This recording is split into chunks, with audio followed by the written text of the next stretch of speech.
Здравствуйте, меня друзья. Ignore that. I actually don't speak much Russian. Obviously, I'm a Soviet product. A whole single year in the Soviet Union out of my life, the first year. But what am I on about here? Big fan of Poundland, bankrupt. So, been listening on to his rambles about the Sovietness of everything. So, I thought I'll give you a bit of ex-Soviet Union myself.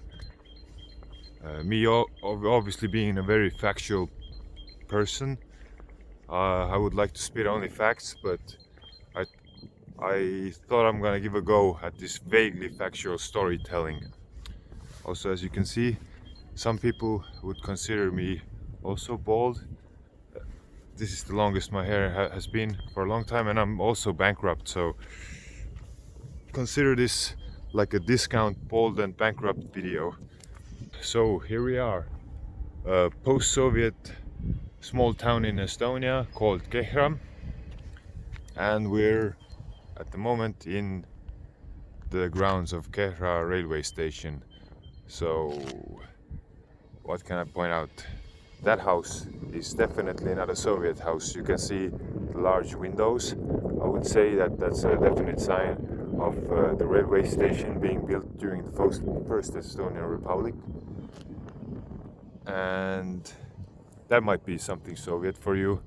I'd hazard to guess that house is being built after the Second World War during the Soviet Estonian times. But this is actually a renovated railway station, obviously. This is not what you would have seen during the Soviet times here, but it would have looked very, very similar to how it is right now. Obviously, you can see that this is some modern infrastructure, and it would have not been like this during the Soviet time, but the length of the station and the position would have been the same. This is one of the main railroads in Estonia, going through the whole Estonia from the second biggest city, Tartu, to the biggest, Tallinn. As you can see, there are 3 extra lanes, and these 3 extra lanes are for cargo. The 2 other lanes there are for passenger. So this is like a little introduction to my adventure here. I actually brought my car in for maintenance, so I have some time, and let's go and check out Kehra. The railway station from the other side. It's a museum now with a cafeteria, but during Soviet times you could have gone in there and could have waited for a train. If we look around here, then we can see that this is the European Union in action. Very little Sovietness is left here due to European Union money for infrastructure. There's a lot of even these little places renovated in Estonia, so there's very little Sovietness left. These houses actually, I'm pretty sure, post-date the Second World War, wooden structures. So these houses are very Soviet, that's my guess. Bald and bankrupt isn't very factual, so me being actually a very factual person, I would like to go into the buildings registry and look up when these houses were built, but I won't. I've moved a bit into Kehra right now, and I have to disappoint you. That house might be from the end of the Soviet era, or this could be already independent Estonia. And this house definitely predates Soviet Union. You can see it's built from the I don't know the English term, basically rocks from the field. So this is a very agricultural area. Everywhere around here there's fields, so they pick up the larger rocks from the field, and they built such houses during the turn of the century 1900, in the beginnings of the 1900s, the end of 1800s. Obviously, me being me, I would want to go and check out like when this kind of way of building started, but I'm not gonna, because it's vaguely factual storytelling. But you can see Sovietness there. So those, I think they're called silica bricks, I think. That's definitely a Soviet era repair. So you can see where the wall has been broken, most likely during the Second World War. This building has gotten hit and they repaired it after the Second World War. So that's very Soviet, those red bricks. But here, ooh, we got some Soviet magnificence. So, Jesus, the terminology in English. In Estonian we say kolkhoz, sovkhoz. So I'm not gonna explain what's the difference between these, because I should read up for it, because I have a vague knowledge. I think a little bit of technical difficulties there, but pretty much what's the difference between a kolkhoz and a sovkhoz? One was owned by the people and the other one by the state, I think, or ran by people and ran by state. But in all honesty, I mean, people own nothing in Soviet times. But this is some Soviet magnificence. So I think Baldy has covered these. This most likely looks like a, actually it could have been like some sort of work building, or the culture house. It kind of looks like a culture house or a work building, one of these two during the Soviet times, but definitely very Soviet building. If we walk around it, you can see, yeah, could have been like a, where they keep all the agricultural trucks and whatnot and fix them. I mean, it looks like some sort of workhouse rather than a culture house, or maybe it's in two parts. Let's go around the corner and investigate the Sovietness. Now it's some sort of Pliit and Kumut stove and dresser.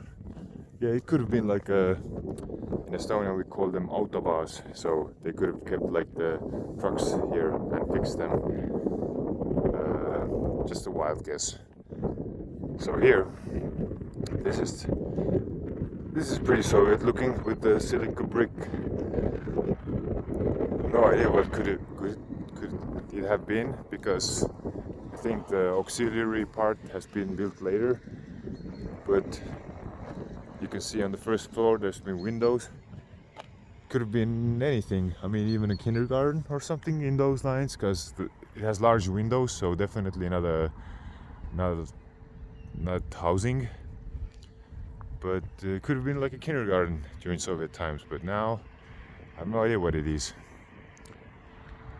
Maybe it is a kindergarten. Let's go around it and see what it is at the moment, or have a guess at least. But that's not Soviet, so you can forget that. But that kind of looks Soviet to me. A store, a general store for your food and goodies. Yeah, I mean, it's hard to tell, but it looks Soviet enough. But most likely at the moment it's Coop, so that's a chain of stores in Estonia. I think it's the same in England. I don't know if it's owned by the same people, but kind of looks like it's been built 70s or 80s. Those pillbox looking windows, because Soviet times people weren't allowed windows. You only had a little pillbox window to look out from. Turn around. It's just a store, general store kind of affair. Alcohol means alcoholic beverages. There's a flower store, Lillevod, and lottery sign, and then Manni riidekaubad, that means clothing. Krabula, reuse center, or what it's called. But this building here, this is definitely Soviet. It looks like some sort of auxiliary building. Could have been used for whatever. You can see maybe there's been some machinery kept in here, because this is definitely some Soviet gate posts. You can see garages. Yeah, like I said, auxiliary building garages. There's no doubt in that, I guess. Only thing I can be sure of this far. But some magnificent Soviet housing. You can see this is definitely all the silicon brick. Could be in the beginning of the 90s, but I doubt it. I mean, look at the uniform windows and everything. Let's go past this sign here. Uniform windows on the house, and you can see like it looks like a bunker. If it looks like a bunker, it's most likely built during the Soviet times. Like, look at that. That house could have been built on the beaches of Normandy. Looks like a huge bunker with a lot of what do you call it? Shooting holes in a bunker, shooting openings, machine gun crevices. Jesus Christ, I have actually no idea what they're called in a bunker. Openings, machine gun openings, whatever. Anyway, if it looks like a bunker, it's built during the Soviet times, because these were like what do you call these? Let's say in English, let's call these like type projects. So basically, you can see the same house all over former Soviet Union, because there was like a general bureau of architecture. Architecture is it's a very loose term to use for stuff done during the Soviet time. Let's call it like a general bureau of engineering, and basically what the General Bureau of Engineering did was everything was on a plan economy. So pretty much they had these plans for these types of buildings, and these plans were used all over Soviet Union to I'm not talking about plan economy here, but the buildings schematics or whatever you want to call these. So basically this house, the schematics and building materials were all the same all over Soviet Union. So the only difference between this house here and let's say you see a similar house in Ukraine is the people who built it. But the materials should have come all from the same place. This is again generalizing, because most likely you can see the same house in somewhere in Armenia too, and it's not the materials from the same factory, but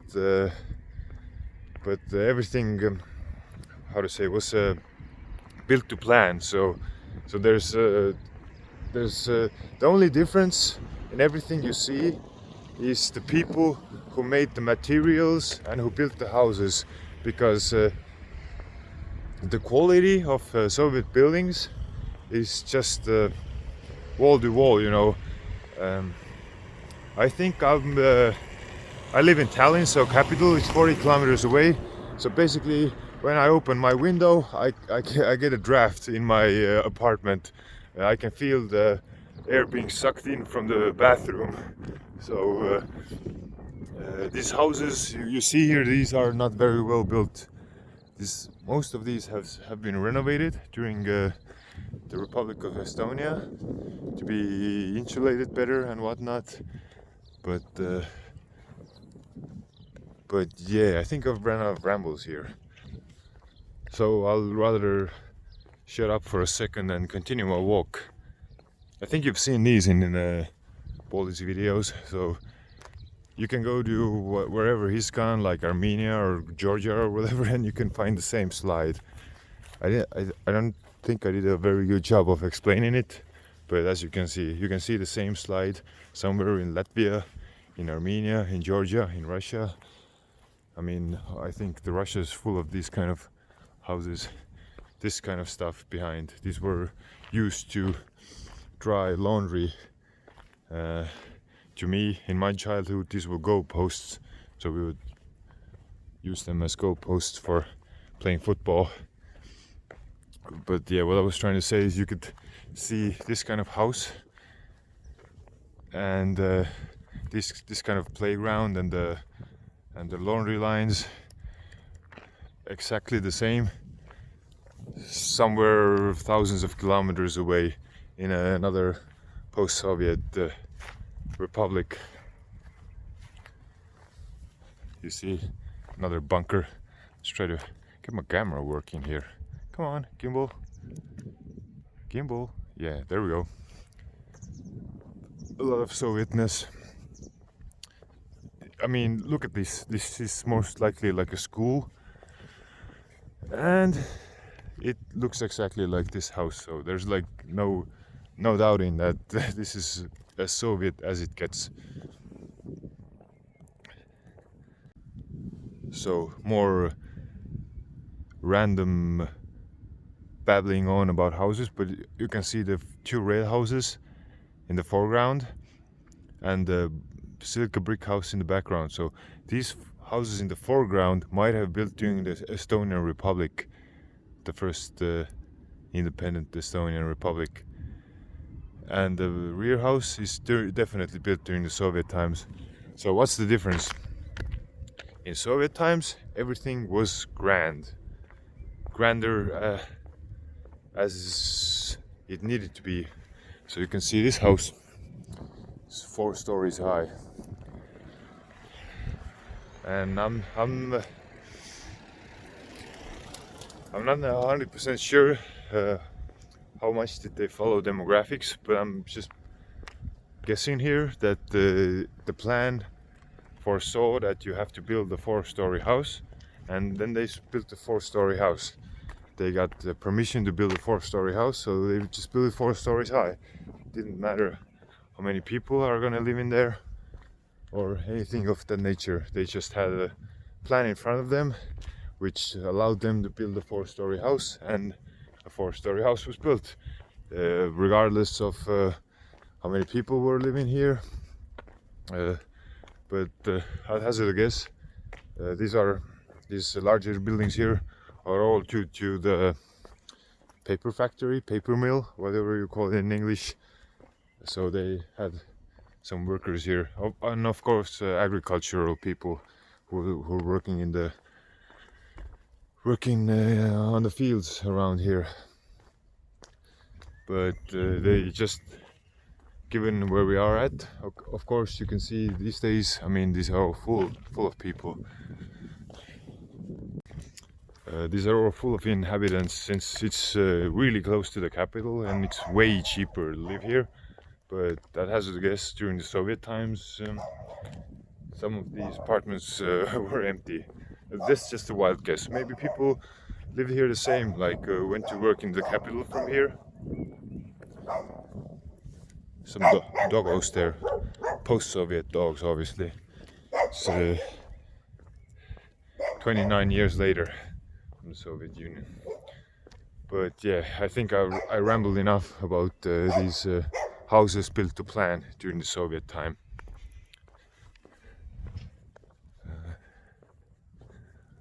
So what do we have there? So I'm pretty sure what you're witnessing there, that's some Soviet magnificence. Garages. So garages everywhere in Estonia, that's very Soviet. These garage complexes. So cars were very exclusive commodity during Soviet times.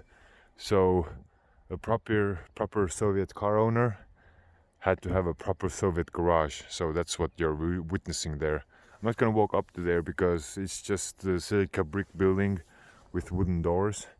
It's not anything magnificent, but that's the story behind those garages, because cars were few and far in between. Ooh, we got some kitties there.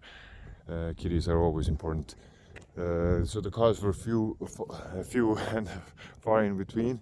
Very few people had cars, so obviously they had to have garages for their prized possession, the motor vehicle. My pronunciation is terrible on certain words, but we have some Soviet magnificence there. That's a water tower. I don't know if there's anything interesting about water towers, but that's what it is. I'm about 50% sure, because what else could that tower have been used for. Let's go walk up to the gate. More garages, more Soviet buildings with Soviet garages. Let's go see.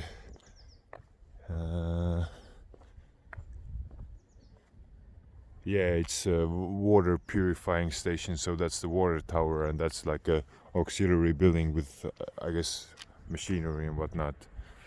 These kitties are having a standoff, I think. Now that kitty ran away.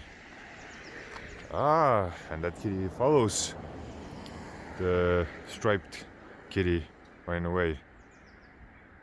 It's just, since I have a lot of time in my hand, I'm just waiting for my car to get fixed.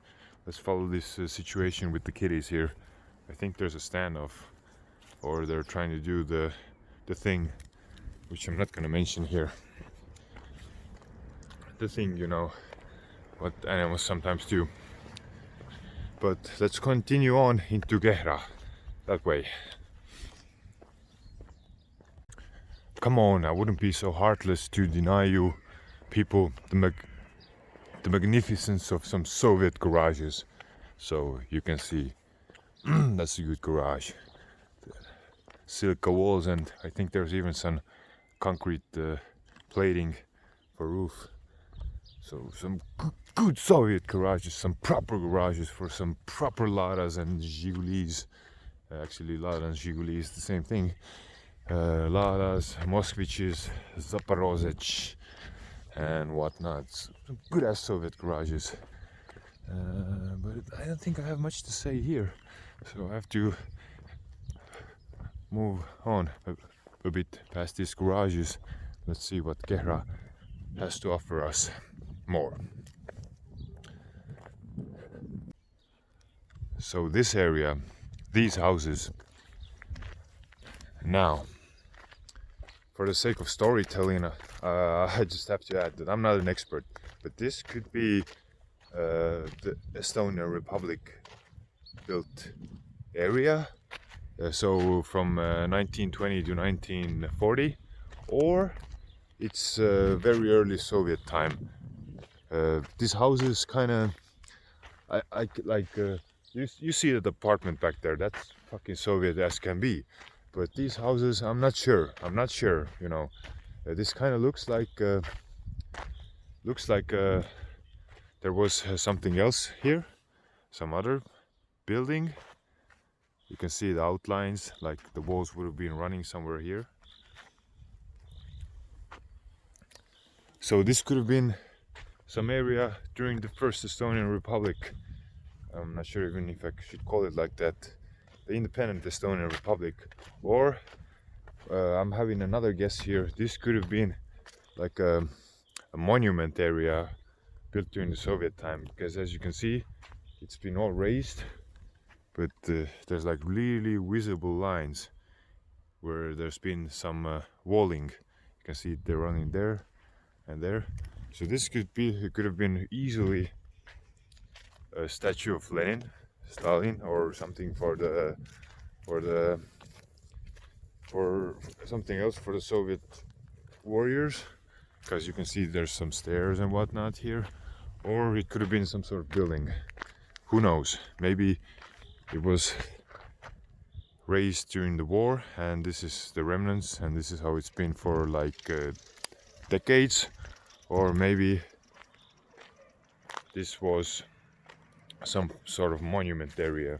I'm not sure. Just assuming, but I think I'm pretty safe to say it was either of two. Either a monument area, like a park area, or it was some sort of building. But now there's nothing left of it. And it's just flat ground, unused.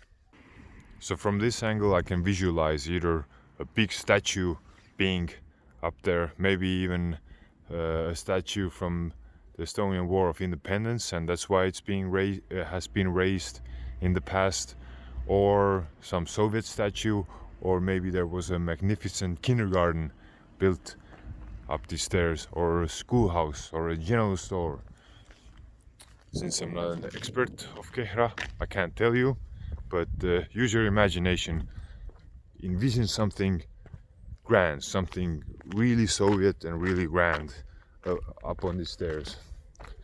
But what do we have here? So obviously this is not a Soviet stadium anymore, but I'm pretty sure an ice rink and a stadium was here also during the Soviet times, because during the Soviet times I'd say sports was really important. So even in small, let's call it small towns like Kehra, you would have a full-sized football pitch and a hockey rink, because why not? Sports is important, and Soviet Union built a plan so you could find this kind of stadium in Moscow, this size, and you could find it in Kehra during Soviet times, because it was all built according to the plan. The plan foresaw the stadium this size, so they just built it. So maybe if I give you some backdrop of some Soviet housing, maybe you can use your Soviet imagination and envision this sports area during the Soviet times. Rusty metal affair there. I could have imagined it being what do you call it, a billboard during Soviet times, but behind the stadium here is a little recreational area, Jesus Christ.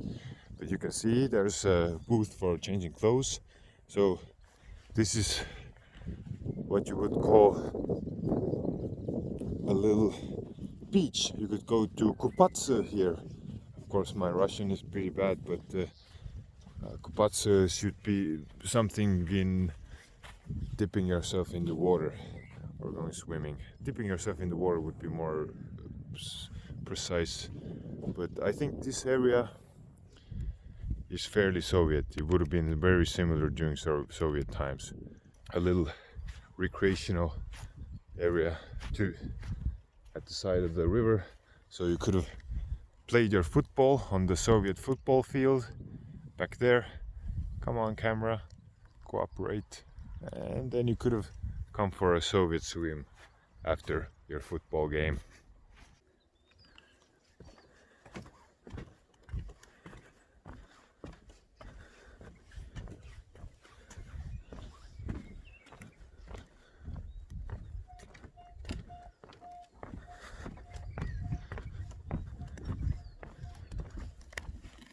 I mean, I might be 30 years old soon, but when the bridge is bouncy, there's no other way around it. You have to enjoy it. What were they called now? Dashas maybe? Yeah? My Russian, of course, being excellent. So, what was very popular during Soviet times was that people had apartments. Let's just film those houses, then it's not just woods. People had apartments in the city, but they also had summer houses. So this could have been easily that too. That these were all these lands would have been handed out to more efficient and more heroic workers of the Soviet Union, and this is where the heroic workers, who were role models to others, built their summer houses. That's actually a better guess than this being the old part of Kehra summer houses. This easily could have been that. So somebody was a very proficient worker in Tallinn, so they would have received a piece of land here, and due to it being by the railroad, I don't know if the railroad is visible there, but it's like a convenient place to spend your weekends at during the nicer time of the year. As you can see, this keeps going on and on. So if you were a good worker, you got a car and a summer house as a prize, nobody got a free car. You got a car allocation, so you were free to buy a car. There's not much to say about this, but this is a proper Soviet concrete railway building. What you are witnessing here, just a little more Sovietness, some Soviet infrastructure for you. So I'm back at the railway station. I went all the way around, so if you remember, we started from there and we went all the way around and came back from here. But this doesn't conclude my Soviet adventure. 30 years post, almost 30 years post-Soviet adventure in Kehra. Since I've never seen any of these in Baldy's videos, greenhouses. So a greenhouse is as Soviet as something can be. So Estonians are very agricultural. But during the Soviet times, nothing was plentiful. There wasn't anything in excess available to people, like I already spoke about cars. So what people would do is they would have these garden patches with greenhouses and they would grow their own food. That's how simple it is.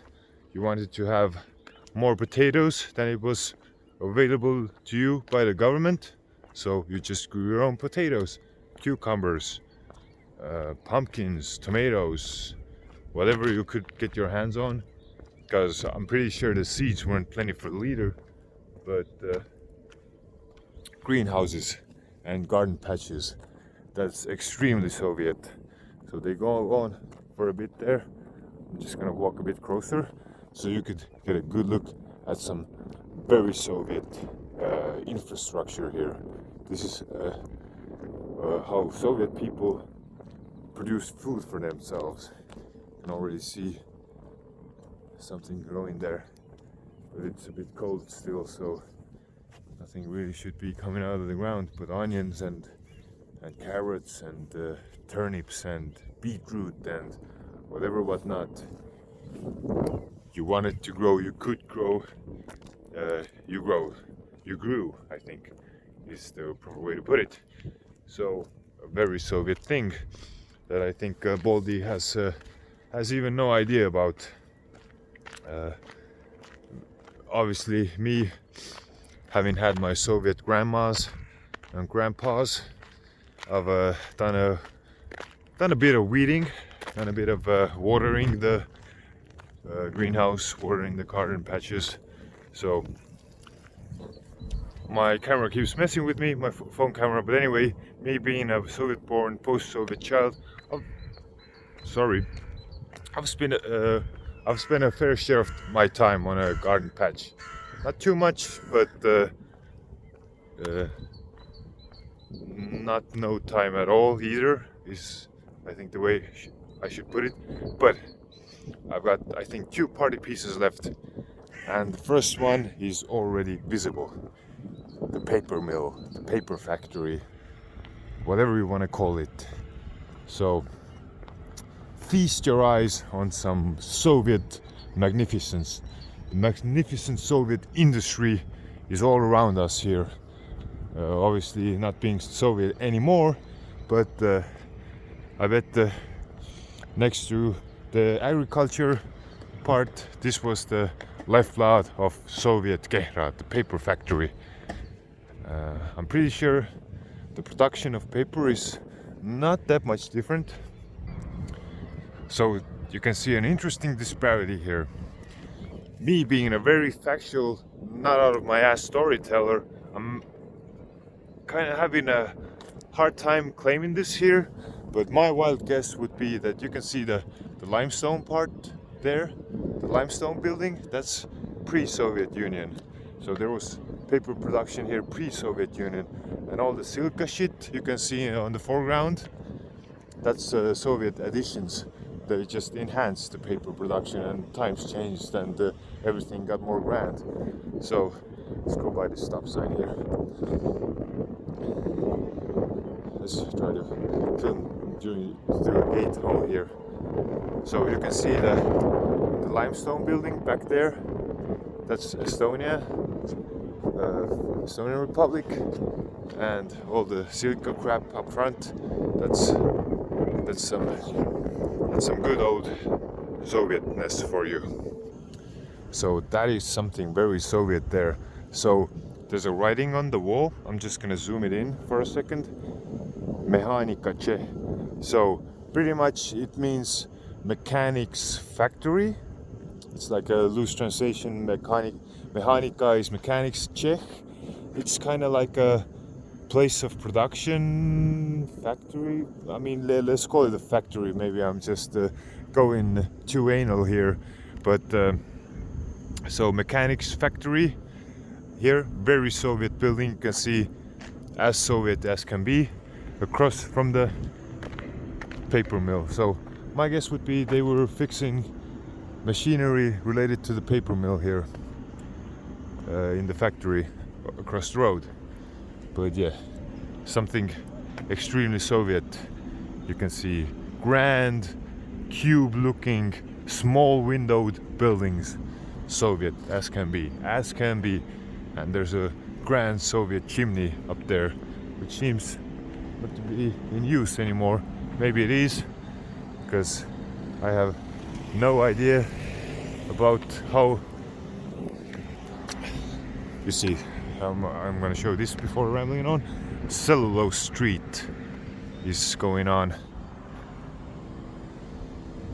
It's going on and on in that direction, Cellulose Street. But here, I think there's good contrast here. So I'm pretty sure Soviet brick building up front, and a building that is either built after the Soviet Union or predates the Soviet Union, or maybe I'm just lying because I'm just very loosely based on facts interpreting.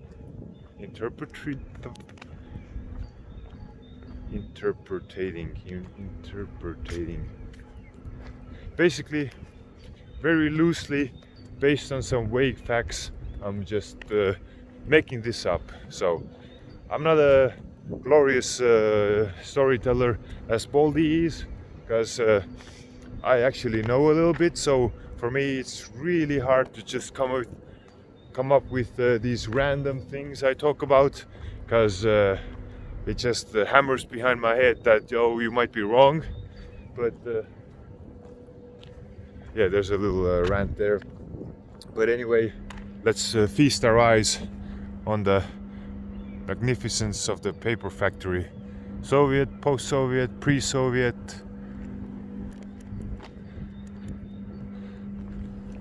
I mean, who knows?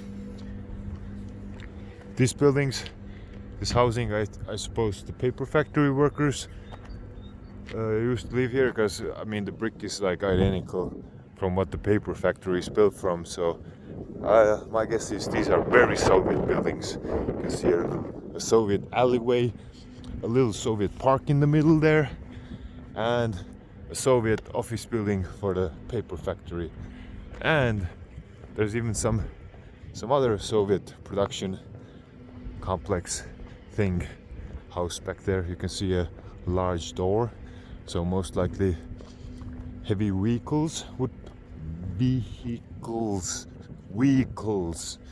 have driven through there, but I think it's all part of the paper production.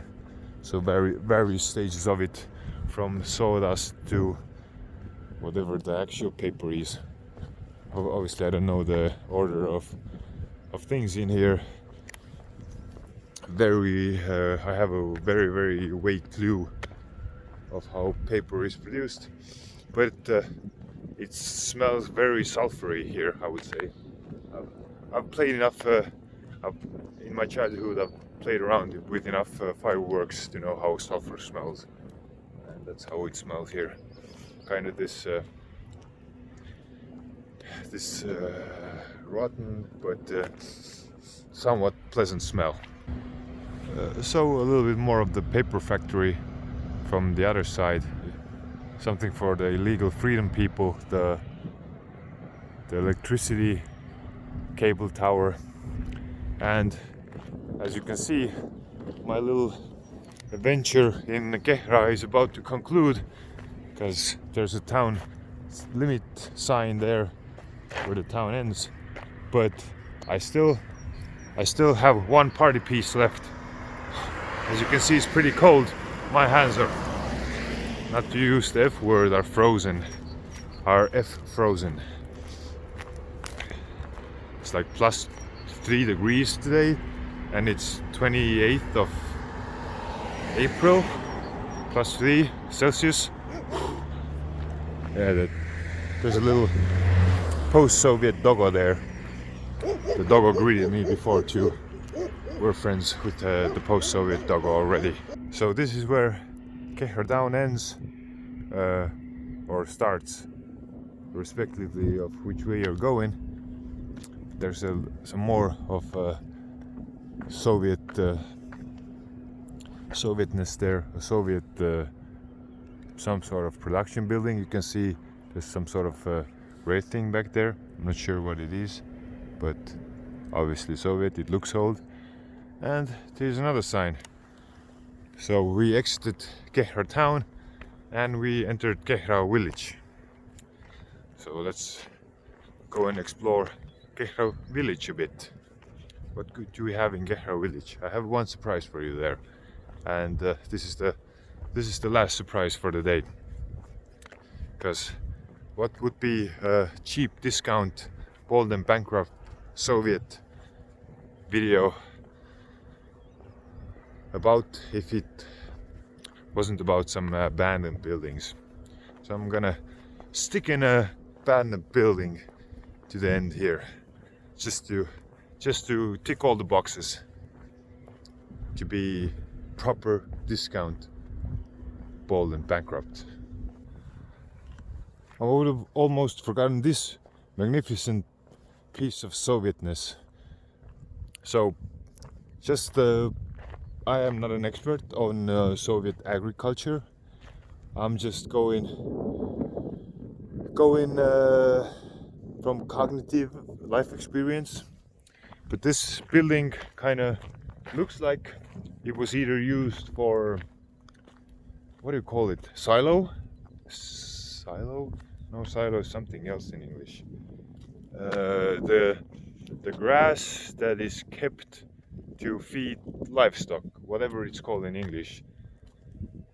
So either it was used for livestock feed keeping, or it could have been used to keep the livestock in, because you can see there's like air vents on the roof, so it had to be something that will get plenty of air. So it could have not been machinery, I think, because I think they wouldn't have gone so far in building those ventilation holes on the roof, or so many of these. I mean, obviously there would have been ventilation for machinery too, due to all the fumes and whatnot, but it seems like this could have been like a little what do you call it now? It's not a barn in English. It's geez, maybe it is a barn, whatever. So it's some magnificent Sovietness, either for livestock or for some grain or for livestock feed or something similar. But this is where I was aiming to conclude my cheap discount, bold and bankrupt Soviet exploration video adventure. So as you can see up front, we have another barn looking building, but that's made from field stones from the actual field where they grow crops. So this, I think, predates Soviet Union, so before 1940. But behind there, oh yes, everybody who's waited this far, here you go. Some abandoned, collapsed, Jesus, I'm not even sure. This could be easily also pre-Soviet Union, but looking at the red brick there, I'm pretty sure it isn't. And I'm pretty sure I shouldn't go here, but I think there's been a lot of people who were pretty sure they shouldn't go here. Anyway, I think Jesus Christ, what could have this been? Who knows? Actually, who knows what could have this abandoned building been for? So that's a barn. That's a definite barn. I'm willing to put my money on their auxiliary buildings. It looks like there's another barn type of affair there. Auxiliary building, that's a cellar. That's a definite cellar. Like a basement cellar thing. Wine cellar. But this thing kind of looks like a mansion. And if it is a mansion, I think the English-speaking world and us, we have a little bit of a different idea of mansions. But if it was, then it definitely has to predate Soviet Union. So the foundation, that's not Soviet Union. I'm pretty sure the foundation is not the red brick up top. So here's my story. So this was owned by some rich person before the Second World War, and this house got destroyed, the top part, during the Second World War. So they just rebuilt the top part after the Second World War during Soviet times, and the foundation was laid before it, way earlier. Some good as I don't know what's this even called. They use it to insulate roofs on Soviet buildings. I'm not gonna go in here. You can see the basement part. There's sort of like rooms here. I'm not that interested in walking in there. The basement part with some rooms and windows. So I guess it's just not a basement per se, but more like a first floor, since it has windows. Let's go up the stairs. Let's go have a proper Soviet adventure. Let's go up the stairs here. Come on, camera. Sorry, gimbal. Camera's fine. Gimbal is the part that's messing with me. So it's pretty collapsed, as you can see. Second floor. It's had a wooden what do you call it? A wooden roof floor thing. Wooden ceiling floor affair. So it had a third floor also. You can see the bitumen. It's in Estonian bitumen. I don't know how it's called in English. The roof insulation thing. The roof material is called it's called Eternit. It is pretty fun when you throw it in the into a bonfire. Apparently, I've never done it. I've actually never done it. This is not even one of those things. Children don't do that. So if you burn this roofing material, it like cracks and pops in the fire. I've never actually done it, but let's go check the other side. Yeah, nothing really interesting here.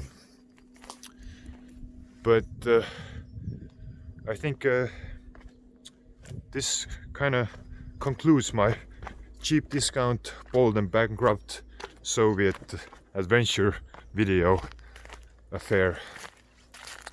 I hope Bold and Bankrupt will be back soon. So I hope I filled the void for some people who are missing his joyous enjoyment of Soviet experiences. So yeah, I think I'm just gonna shut up now and finish this video here. So if anyone is watching now, please comment, and what you could comment 32 in the comments, number 32, comment 32 in the comments if you watched this far. Anyway, from this derelict Soviet / pre-Soviet building, I guess I'm out of here. Peace.